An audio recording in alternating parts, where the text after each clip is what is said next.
दोस्तों, तो आज के इस वीडियो में मैं पाप मोचनी एकादशी की पूजा विधि बताने वाली हूँ। इस वीडियो में मैं आपको ये भी बताऊंगी कि 2026 में पाप मोचनी एकादशी कब है, पारण कब करना है, भगवान का प्रिय भोग क्या है, क्या अर्पित करना है, आदि तमाम जानकारियां आपको मैं दूंगी। तो प्लीज वीडियो को पूरा आप लोग देख लीजिएगा, ठीक है। तो चैत्र मास के कृष्ण पक्ष की ये एकादशी है और बहुत ही बड़ी एकादशी होती है। सारे पाप नष्ट हो जाते हैं, जाने अनजाने, चाहे इस जन्म के पाप हो या पूर्व जन्म के पाप हो, ठीक है। अनजाने में जो रोज पाप हो जाता है वो सारे पाप इससे दूर हो जाता है। आप चाहे तो भगवान के जो फोटो हैं उनसे पूजा कर सकते हैं। श्री विग्रह अगर विष्णु जी हैं उनकी पूजा आप कर सकते हैं। लड्डू गोपाल की भी पूजा कर सकते हैं, ठीक है। तो देखिए, ये हमने पूजा पाठ सब कुछ कर लिया है और आपको मैं अपने घर के मंदिर में ही आपको पूजा करके बताऊंगी कि पाप मोचनी एकादशी का व्रत कैसे करते हैं, पूरा स्टेप वाइज बताऊंगी, ठीक है। तो वीडियो को प्लीज फुल वॉच जरूर करिए और कमेंट बॉक्स में जय माता दी जरूर लिखिए। तो चलिए शुरू करते हैं वीडियो को। इसको खूब अच्छे से सजा देंगे फूलों से। इसको खूब अच्छे से फूलों से सजा देना हम लोगों को और तिल का आसन देना है, ठीक है। तिल का आसन दे करके, क्योंकि एकादशी के दिन चावल नहीं टच किया जाता है, तो तिल का आसन दे करके, सफेद तिल का, क्योंकि सफेद तिल जो होते हैं देवताओं को चढ़ता है और काला तिल पितरों के लिए होता है, तो इसलिए सफेद योग करना। इस तरह से करके और दीप की पूजा करने के बाद फिर हम लोग भगवान का स्नान वगैरह मैंने सब कुछ करा दिया है, ठीक है। तो स्नान वगैरह हो गया है। देखिए, आप जैसे रोज कलश से स्वास्तिक बना लीजिए। इसमें फूल, अक्षत, रोड़ी, एक सिक्का और एक फूल। अगर आप पंचपल्लव या दीप कलश नहीं बनाना चाहते, आज बहुत साधारण तरीके से बता रही हूँ, तो इस तरह से एक फूल डाल करके भी आप रख सकते हैं। और अखंड ज्योत जलानी है। ये वीडियो मैं पहले बना रही हूँ इसलिए अखंड ज्योत नहीं जलाई हूँ, लेकिन एकादशी के दिन कोशिश करना है कि अखंड ज्योत जला ले, ठीक है। तो इस तरह से दीप पूजन कर लेना। अब हम लोग हाथ में फूल और अक्षत लेके भगवान के श्री चरण कमल का ध्यान करते हुए, उनको प्रणाम करते हुए, देखिए इस तरह से कटोरी रखनी है और भगवान का ध्यान करते हुए कि हे प्रभु, आज मैं आपकी पाप मोचनी एकादशी का व्रत कर रही हूँ और मेरी पूजा को स्वीकार करिए। इस तरह से करके अपना नाम, गोत्र वगैरह सब कुछ बोल करके इस तरह से इसको छोड़ देना है, ठीक है। और फिर भगवान को स्नान नहीं अगर आपने कराया है तो उस वक्त स्नान कराना है। स्नान का भाव ऐसे जल में गंगा देना है और ये जरूर देना है। पहना दिए सुंदर सुंदर वस्त्र, फिर भी इसको वस्त्रम समर्पयामि इस तरह से करके वस्त्र छोड़ देना है। फिर भगवान को चंदन लगाते हैं, सुहाग का सजते हैं, उसी तरह से भगवान को सजाना है। तो देखिए, इस तरह से भगवान को अपने चंदन लगा देंगे, रोली लगा देंगे, ठीक है। और ये माता रानी है तो उनको सिंदूर लगा दीजिए, ठीक है। तो ये देखिए, मैंने माता रानी को सिंदूर लगा दिया। तो इस तरह से सब कुछ करने के बाद फिर उसके बाद भगवान को फूल अर्पण करेंगे। देखिए, अक्षत भी चढ़ाना है। इस तरह से ये अक्षत समर्पयामि। और ये देखिए, दीप पूजन करने के बाद गणेश जी का भी पूजन करना। सबसे पहले गणेश जी का पूजन करेंगे, उसके बाद कलश पूजन कर लेंगे। ये जो भी कलश हमने रखा है इसी के ऊपर ये देखिए ऐसे सिंदूर समर्पयामि, हल्दी समर्पयामि, अक्षतम समर्पयामि। और इस तरह से देखिए, इस तरह से एक पुष्प करके ये कलश के आगे रख देना है, ठीक है। तो इस तरह से हम लोगों ने कलश का पूजन कर लिया। अब प्रभु की पूजन करेंगे। तो चंदन टीका प्रभु का कर दिया है। प्रभु को हम लोग फूल अर्पण करेंगे, ठीक है। आपके पास जो भी सुंदर सुंदर, देखिए कितने सुंदर सुंदर फूल हैं, वो प्रभु को अर्पण करेंगे। और अर्पण करने के बाद फिर उनको फूल करके उनका श्रृंगार खूब सुंदर से फूलों से सजा देना है।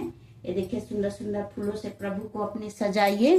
और सजाने के बाद उनका खूब सुंदर से, उसके बाद देखिए धूप जला लेंगे, ठीक है।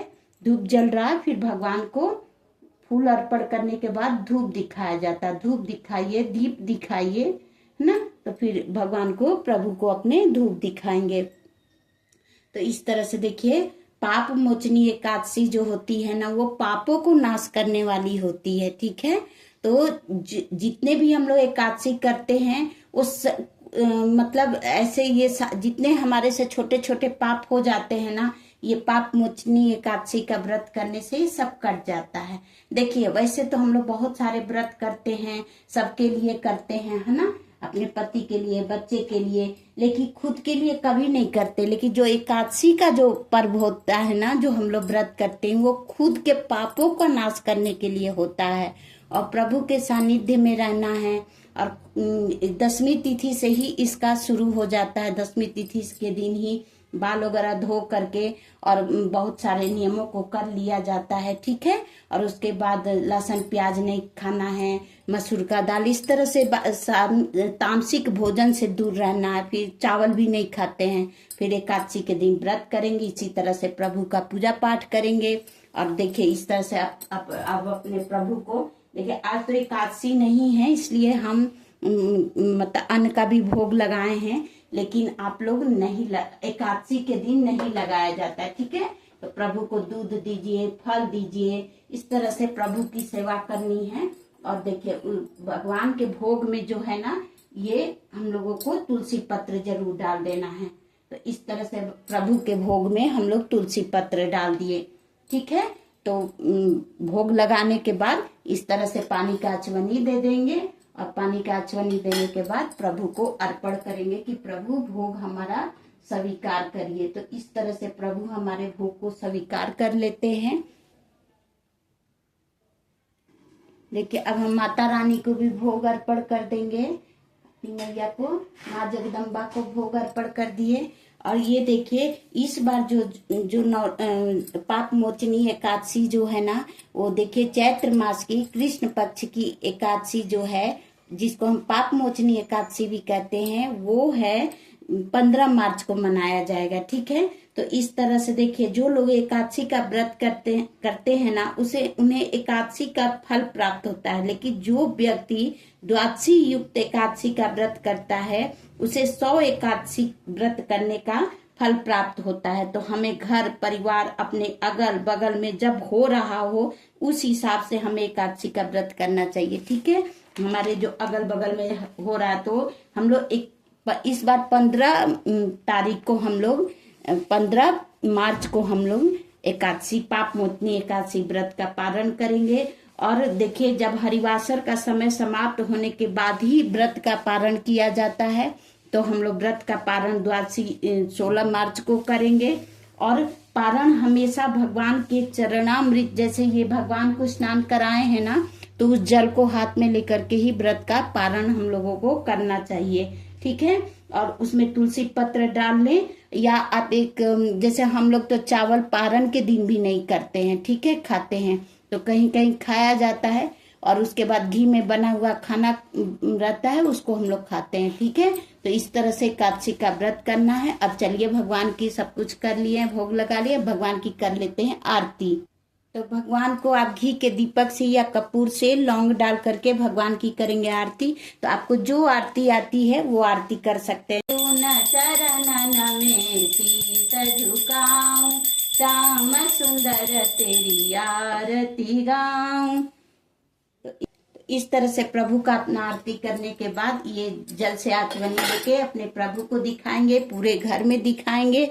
और फिर इस के अक्षत मतलब ये तिल लेकर के अपनी गलतियों के लिए क्षमा याचना करेंगे कि हे प्रभु, हमने जो आपका व्रत किया है और हमारे व्रत में अगर कोई भूल चूक हो गई हो, कोई कमी हो गई हो, तो हे प्रभु, हे दीनानाथ, आप मेरी गलतियों को क्षमा करिए। तो इस तरह से करके इस कटोरी में प्रभु के आगे छोड़ देना। जैसे जो पाप मोचनी एकादशी व्रत का पारण कैसे करते हैं वो भी आपको बता देती हूँ। तो सबसे पहले जो अगले दिन जैसे 16 मार्च को हम लोग सुबह सबसे पहले भगवान को स्नान वगैरह जैसे कराए हैं आज, वैसे करा करके उनको चंदन टीका इस तरह से अक्षत सब सफेद तिल इस तरह से सब कुछ करने के बाद और दीपक जलाएंगे के चरणामृत से हम लोग पारण करेंगे। लेकिन जो लोग मतलब व्रत कर रहे हैं 10वीं तिथि से ही मतलब इस नियम को करना है, ठीक है। तो इस बात का हम लोगों को ध्यान रखना है।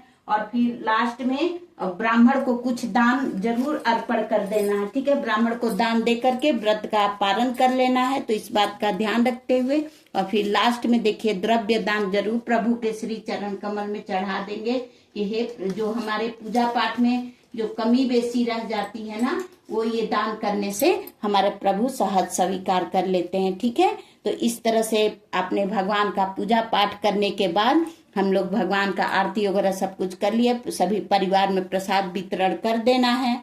देखिए उस दिन हमें किसी जीव जंतु को दुख नहीं पहुंचाना है और किसी को कष्ट नहीं देना, हमारे वजह से किसी को कष्ट नहीं होना चाहिए, ठीक है। और इस तरह से एकादशी का व्रत करेंगे। और आप लोग कैसे एकादशी का व्रत करते हैं तो कमेंट बॉक्स में जरूर बताइएगा। ज्यादा से ज्यादा प्रभु का नाम सुमिरन करना है। तो इस तरह से मैं जैसे सरल भाव से करती हूँ वो आज के इस वीडियो में मैंने बताया है। तो प्लीज हमारे वीडियो में बने रहे और कमेंट बॉक्स में जय माता दी जरूर लिखिए।